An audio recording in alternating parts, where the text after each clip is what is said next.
Liverpool Hugo Ekitike paundi miliyoona 70 waliin mallatteessuuf Eintracht Frankfurt waliin marii taasisuu cimse.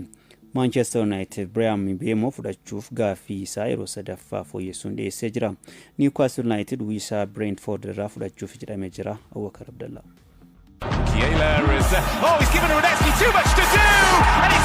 Champion Premier League England Liverpool Alexander Isak bitachuu barbaadus Newcastle United garuu Isak taphataa hin gurguramne ta'uu erga ibsee booda lammii France Hugo Ekitike fudhachuuf marii taasisaa jiru cimsateera. Taphataa sarara fuulduraa kanaaf Eintracht Frankfurt irraa fudhachuudhaaf paawundii miliyoona 70 ol kafaluu qofatu isaati jedhameera. Newcastle United taphaticha fudhachuudhaaf paawundii miliyoona 70 dhiyeessee kan ture ta'us Frankfurt garuu fudhachuu hin barbaanne. Liverpool immoo paawundii miliyoona 70 irratti dabaluudhaan bitachuudhaaf mariirra jira. Ekitikenis gara Liverpool imaluudhaaf fedhii qabaachuun jijjiirraa kanaaf haala kan mijeessuudha. Taphataan kana 23 Ekitikeen bara darbe Eintracht Frankfurt Bundesliigaan sadarkaa sadaffaan xumureen taphoota 31 jalqabarraa taphateen goolii 15 galchuudhaan dinqisiifatamaa taphataa jiru. Dorgommii hundaan taphoota 48 goolii 22 kan galche Ekitikeen Bundesliigaan taphattoota sarara fuulduraa haala gaariin kubbaa goolii ta'an mijeessan 6 keessaa isa tokko ta'uu isaatiin kilaboota jajjaboon barbaadamaa jira. Hangi goolii galchuu danda'u jedhamee eegamu 21.6 taasisuudhaan liigichaan taphataa lammaffaa ture. Dorgommii liigichaa bara darbe walakkeessa bara dorgommiitiin dura Omar Marmush waliin qindoomina gaariin taphachaati ture. Liverpool Florian Wirtz Ricardi Britain paawundii miliyoona 116 akkasumas Milos Kirkes Jeremy Frimpong ganna kana mallatteessifachuun ni yaadatama.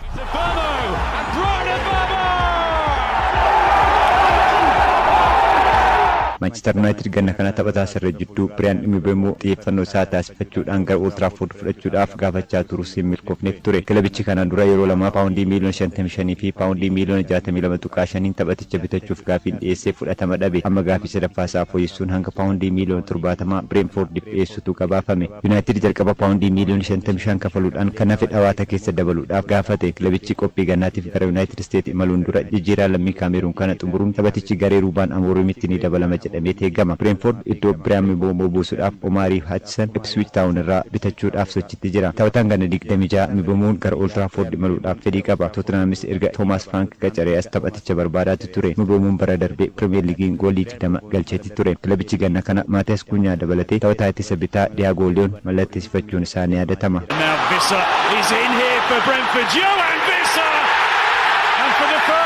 Newcastle United jijjiiran Hugo Ekitike erga milkaa'uu fi dhabee fuula isaa gara taphataa sarara fuulduraa Brentford Yohan Wissa deebifachuun gabaafameera. Taphataan ganna 28 Wissaan Tottenham fi Nottingham Forestiin barbaadamaati ture. Nottingham Forest paawundii miliyoona 25 dhiyeessee kan jalaa kufe yoo ta'u Tottenham erga Mohamed Kudus fudhatee as fedhii Wissaa fudhachuudhaaf qabu laaffiseera. Garuu taphataa Riippaabilika Dimokiraatawaa Koongoo kana fudhachuudhaaf kilaboota lamaan caalaa Newcastle jijjiirraa kana saffisiisuun yeroo dhiyootti ni xumuramaaf eegama. Wissaan bara 2021 Lorient irraa erga gara Brentford jijjiiramee taphoota Premier League 137 goolii 45 galche. Kana darbe Evantoniin gara liigii Suudii erga imalee Wissaan sarara jidduun taphachaa ture irraa sarara fuulduraa jidduudhaan Brentfordiif taphachaa ture. Premier Leaguein goolii 19 galcheenis iddoo kanaani. AC Milan immoo taphataa Manchester United Rasmus Hojlund fudhachuu akka barbaadu Sky Italian gabaaseera. Bara 2023 Atalanta irraa paawundii miliyoona 72 gara United kan jijjiirame Hojlund walii galtee hanga bara 2028 Old Trafford keessa tursiisuu qaba. Aston Villaanis kilaboota Premier League taphataa sarara qarqaraa Manchester United Alejandro Garnacho fudhachuu barbaadan keessaa isa tokko. Manchester United Nicolas Jackson Chelsea irraa fudhachuuf fedhii qabas jedhamaati jira. Aston Villa fi AC Milaanis lammii Senegal kana kilaboota barbaadani. United Jackson fudhannaan Garnachoon gara Chelsea deemuu akka danda'utu eegama. Manchester Cityn taphataa dargaggeessa lammii Norway fuulduraaf itti abdatame Siver Neipan gatii riikardii liigii Norway ta'een paawundii miliyoona 12.5 kilaba Rosenborg irraa fudhateera. Taphataan sarara jidduu kun ganna kana ergisaan kilaba biroof ni kennama jedhamee eegama.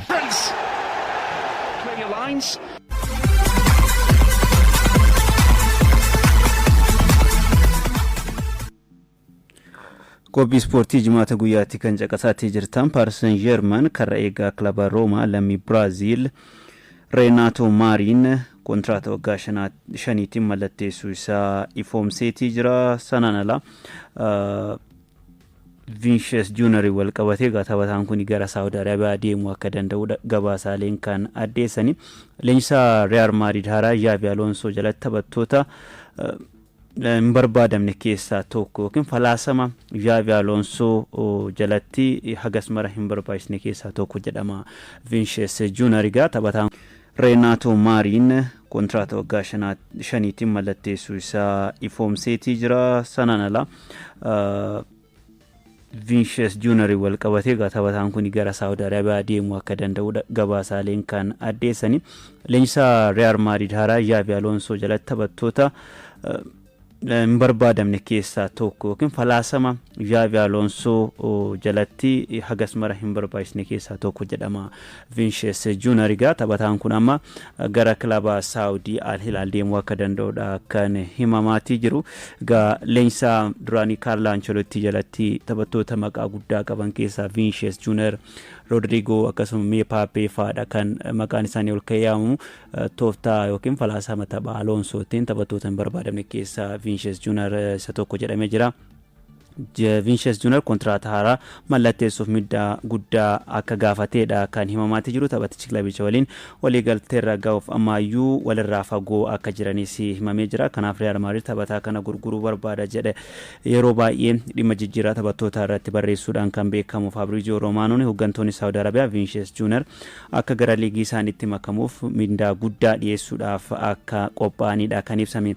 Addatti ibsamuu baatus kilaboonni Saudi Arabia nagaa hedduudha kan gaafii taphataa kana dhiyeessuudhaaf qophii ta'anii isaan keessaa haaliin Vinicius Junior mallatteessifachuu akkaan barbaada jedhameeti jira. Gimi Sport barruun jedhamu akka gabaasetti yoo ta'e kontraata waggaa 5tiin mindaa qulqulluu harka isaarra gahu yuuroo biiliyoona 1 Vinicius Junior kaffaluudhaaf qophii akka ta'edha kan ibsame. Dabalataan taphataan biyya isaa Rodrigo Real Madrid keessaa akka ba'uuf kilabichi eeyyameefii jira jedhamee jira. Egaa Rodrigo dabalatee Vinicius Junior taphattoota ganna kana Real Madrid gadhiisuu malu jedhamanii maqaan isaanii ka'aa jiru keessatti hiramu. Oduu itti aanutti darbu Chelsea shaampiyoona addunyaa ta'uunsaa dorgommiileen itti aananiin akka eegamu taasisa jedhame. Baay'inni taphattoota kilabichaa ammas Enzo Maresca qoraa jira jedhamee jira. Abdurrahman Amin. Very well done. That's very well done as well by Nicholas Jackson. Pedro Neto, is this the chance? It's Neto. Sends one defender on the floor and finds the bottom corner. Kilabni London Chelsea erga bara 2022 Roman Abramovich irraa abbaa qabeenyaa lammii Ameerikaa Todd Boehlytti gurgurame as ka'umsa durittiin beekamutti deebi'uuf rakkachaa ture. Mallaqa guddaa dhangalaasuunis taphattootaa fi leenjistoota hedduus jijjiireera. Bara darbe leenjisaa Pep Guardiola jalatti muuxannoo horate Enzo Maresca erga qacaree as kilabichi jijjiirama mul'iseera. Leenjisichi xumura bara dorgommii kana waancaa Conference League injifachuun waggoota 4 booda kilabichaa fi waancaa walitti araarsanii liigicha sadarkaa afraffaan xumuruun hirmaannaa Champions League Awurooppaatti deebi'eera. Waancaa kilaboota addunyaa caaseffama haaraan kilaboota 32 hirmaachisuun Ameerikaatti dorgomamaa tureen kilaba ji'oota 6 darban sodaatamaa turee fi shaampiyoonii Awurooppaa irra aanuun waancaa fudhachuun isaa kilabichi Enzo Maresca jalatti ijaaramaa jiraachuu isaa akeeka. Chelsean waancaa kilaboota addunyaa injifachuu isaatiin doolaara miiliyoona 100 fi miiliyoona 14.6 argate. Kilabichi taphoota 7 qofa taphatee maallaqa kana erga argatee booda imalli isaa gara fuulduraa akka eeggamu taasiseera. Atleetik akka gabaasetti kilabichi maallaqa dabalataa tasa argatus jijjiirraa taphattoota irratti haala adda ta'een waan hirmaatu hin qabu jedhe. Chelsean taphattoota murteessoo akka Joao Pedro, Liam Delap fi Jamie Gittins dursee Stamford Bridge'n gaateera. Haa ta'u malee taphattoota ergisaan bara darbee kilaboota birootiif taphachaa bahanii fi kan duraan garicha keessa turan waliin amma barbaachisanii ol waan qabuuf osoo waqtiin jijjiirraa ganna kanaa hin goolabamin taphattoota 7 hanga 8 gurguruu yookaan ergisa kennuu qaba. Raheem Sterling, Ben Chilwell, Joe Felix, Armando Broha fi Alex Disasi taphattoota garicha keessa jiran garuu karoora kilabichaa hin ta'inidha. Kilabichi ji'a tokkoof dorgommii irra waan hin turreef qophiin waqtii gannaa jalaa xiqqaachuu isaatiin taphattoota kanneen barbaachisanis adda baasuuf rakkachuun malaaf eeggama. Kunis ta'ee taphattoota murteessoo hedduu waancaa kilaboota addunyaa irratti adda baafateera. Chelsean osoo liigichiin eegaliin Bayer Leverkusen fi AC Milan waliin tapha michoomaa yoo taphatu Enzo Marescaanis akkuma waancaa kilaboota addunyaa irratti hojjetan tooftaa addaa qabatanii liigicha eegaluuf eeggamu. Ammatti garuu Marescaan kan isaan dhibbisaa jiru taphattoota ergisaan deebi'anii garichaa keessa jiranidha jedhame. Kilabichi isteediyeemii haaraatti taphachuu yaada qaba. Kanaaf badhaasa maallaqaa waancaa kilaboota addunyaa irraa argate taphattoota haaraa ittiin bituu caalaa ijaarsa isteediyeemiif oolcha jedhamee eeggama. Isteediyeemii haaraa ijaaruun ulfaataa fi maallaqa guddaa gaafata. Garuu ammoo maatiin Boehly wanti ofii keetii hojjatte akka ibsituu eenyummaa keetiiti jedha. jedhanii yaadu. Cheelsiin dirree isaa Stamford Bridgetti waancaa erga fudhatee waggoonni 9 darbaniiru. Dirree kanaan ala waancaa hedduus fudhateera. Bara kana shaampiyoonii Ingilaand ta'anii akkuma kilabichaa fi waancaa walitti araarsan Enzo Mareskaan dirree kilabichaa fi waancaa walitti ni araarsuunis hojii guddaa isaan eeggatudha. Liverpool, Arsenal fi Manchester City ammoo morkattoota jajjaboo liigichaan isaan eeggatanidha. For Chelsea, João Pedro! Sensational, with great power, and when it comes like that off the bar, it looks even better. His teammates in awe as they run to celebrate.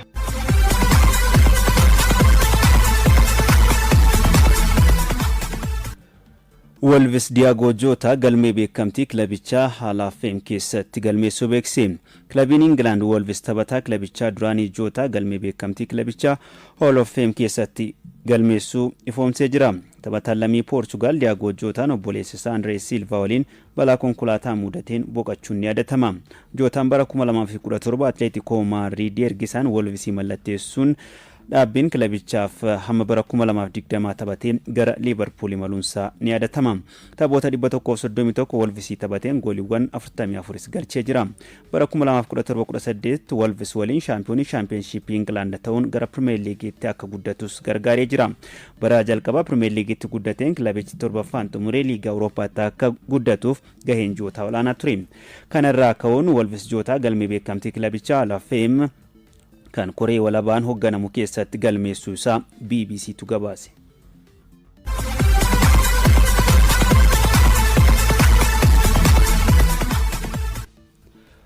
Oduu keenya xumuraatiin hidhannoo lakkoofsa 10 Laamin Yaamaal erga kennamee fi booda sadarkaa olaanaan gabaa irratti barbaadamaa jira jedhame. Yaamaal bara dhaloota waggaa 18ffaa kabajatee guyyaa 3 booda tiishertii lakkoofsa 10 kana dura Meessiin faa uffataa turan fudhate. Tiishertii kana Diego Armando Maradona fi Ronaldinho Gocho dabalate taphattoonni bebbeekamoon Barcelona uffachuun dabarsaniiru. Yaamaal tiishertiin kun roobii darbee erga kennamee fi booda akeeka taphattoota duraanii itti fufsiisuuf waan danda'u hunda nan godha jedhe. Super Sport akka gabaasetti erga tiishertiin kun Yaamaaliif kenname gabaa irratti barbaachisummaan isaa dabaluun tiishertiin 70,000 ol gurguramuunis ibsamee jira. Oomisha hidhannoo kana irrattis hanqinni mudatee jira jedhame. Tiishertiin kun biyyoota 170 keessatti gurgurtaaf akka dhiyaates ibsamee jira. Barcelonaan gurgurtaa tiishertii kanarraa galii yuuroo miliyoona 10 ta'us akka argates ifoomee jira.